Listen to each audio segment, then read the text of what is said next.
welcome to Movies, Films, and Flicks. I am Mark Hoffmeyer, and joining me is a man who for Halloween last year dressed up as a Mondo shark, dressed like a guppy named Pepe. It's David Cross. Chomp, chomp, chomp, chomp, chomp. That's my biting noise.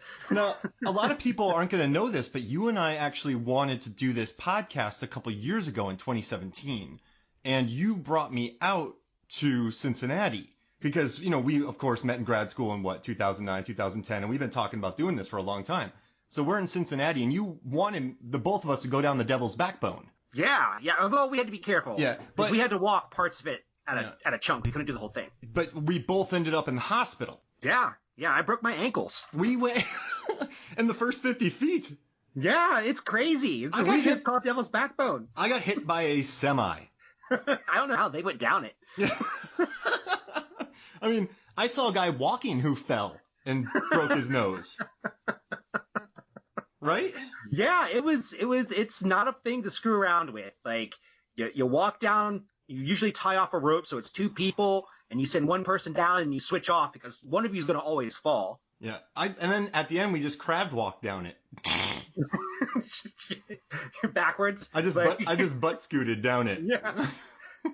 Right, that's basically how you get around Cincinnati. If you didn't realize that, it's just a bunch of hills. Like there's like no such thing as a flat surface there. Oh man, but yeah, so I couldn't skate. I was the Seth Green of our group, and I'm surprised I made it farther than you. But it's only because I pushed you. Yeah. You know, I was being cocky too. Yeah. I was like, I'm gonna do this. I've seen Airborne. I could totally make it down this hill. Yeah, you were like taunting me, and I was doing a thing where my feet shuffle and my hands windmill, like my arms are windmilling, and I'm trying to stay on my feet. And somehow I made it down a quarter of a mile hill doing that. And then you were showboating, and I just pushed you, and you flew into a backyard of someone's house, and then you went on their roof, and somehow you missed their swimming pool, and you went over the swimming pool, and you just shattered both your ankles. Yeah. They could hear the snap in Columbus. You can hear the snap in Columbus. Yeah, it was the in-game snap, right? The Thanos snap 3 years ago. Yeah, it was two. It was snap, and it just went all the way. And I went, man, his ankles are done. There went my career. I was so excited to be a pro skater. Yeah, and then just those two, just flying over that house and the swim. It's impressive, though. I mean, we went back there last year and looked at how you did it, and we're mind boggled, right? We had no idea how that happened. Yeah, it's just gravity and momentum, you know. It just shot me over that roof. Now, I gotta tell you, I loved your Halloween costume where you're the Mondo shark dressed up like a guppy named Pepe. What was how did you come up with that idea? I know this is from the movie In a Dream, but how did you, like, piece all these pieces together? Because it looked great. Well, you know, I basically covered myself in duct tape. Yeah. To get that gray look. And then, you know, the fin was real simple. It's just cardboard, really. Oh. Yeah. The problem is like, it's really hard to get off once you get it on. Yeah, duct tape. Like, I had to call my girlfriend and be like, can you cut me out of this duct tape suit I made? But I'll tell you what, though. You did look like a Mondo shark who was trying to look like a guppy. A guppy. A guppy. I kept saying Pepe and then guppy. A Pepe named Guppy. Now, so I just want to go through something real quick because, you know, we'll get into this later. I was looking through the movies in '93 and when this was released. So this was released in September because this movie only made $2.4 million in the theaters.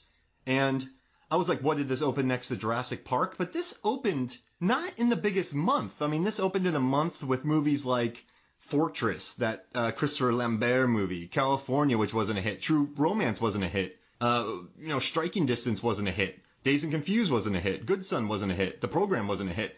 So if there's any month for this movie to pop, it would have been September of 1993. But I just think maybe people were fatigued from having so many other amazing movies to pick from earlier in the year. Yeah. I would also say that this is a strange movie that like, we're not quite sure who this is aimed at, right? Yeah, you're right. Like I read this really interesting article about how they equated this to surfer movies, and that surfer movies that really, like, people would go see those in the Midwest because you couldn't surf, you know, so you would just go out there and you would see what it's like to surf. But with rollerblading, you could rollerblade anywhere. Oh, wow. That's a good point. Yeah, that's not my point. I read it in an article. I mean, but I was like, oh, that makes sense. Yeah, I watch Cliffhanger, because I have never cliffhung. But when I watch tennis, I don't go watch tennis movies because I always get annoyed at the tennis. Yeah.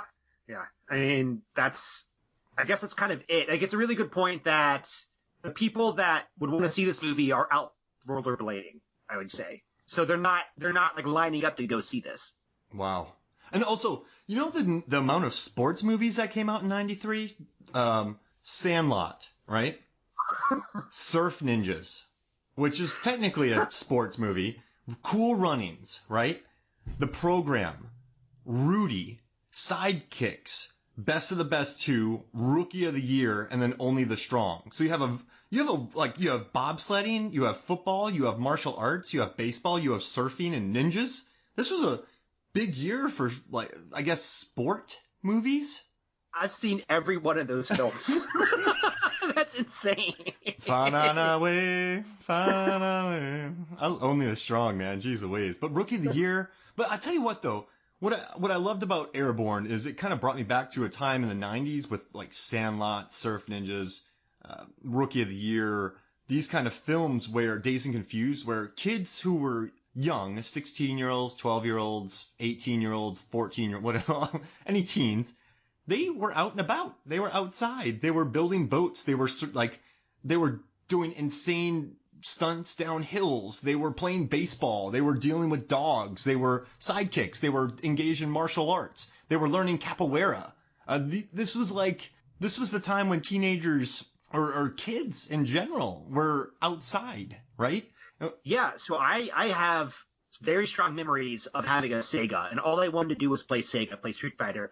And my mom would be like, that's it. You've played enough video games for a day. Get out of the house. And she would just kick me out. And I would be gone for hours and hours and just exploring the neighborhood, getting into weird, strange trouble, or like trying to do tricks, like going down hills and trying not to run into ponds. And I don't know if that happens anymore, actually. Yeah, it's just, it brought back some good memories, man. Also the movies from 93. I know, but there was Bronx Tale, Soy Married an Axe Murderer, Jurassic Park, True Romance, Demolition Man, The Nightmare Before Christmas, Schindler's List, Tombstone, Groundhog Day, Falling Down, Army of Darkness, My Neighbor Totoro, Hot Shots Part 2, Cliffhanger, Poetic Justice, Robin Hood Men in Tights, Fugitive, Hard Target, Dazed and Confused, and then Jason Goes to Hell. And there's a lot of others. But this was a good year for movies. This is excellent year. I've also seen all those films. But I was like surfing through 93 and I'm like, holy crap. I watched Surf Ninjas on VHS when I had a concussion. I have good memories of a lot of these movies. Yeah, I have a lot of really good memories of those movies, and especially good memories of this movie. And just to help your audience understand, I am from Cincinnati, and this was a huge part of my childhood and my friend's childhood, and that's why I wanted to talk about it. Yeah, please tell me more about it. Like, why was this a big part? So I'm from the Midwest, and Cincinnati is one of those cities that not a lot of things were filmed there.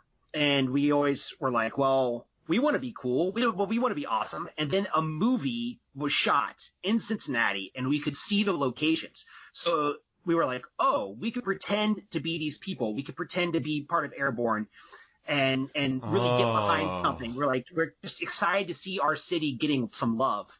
I bought rollerblades because of this movie. I didn't learn to skate very well. I got hit by a car almost immediately.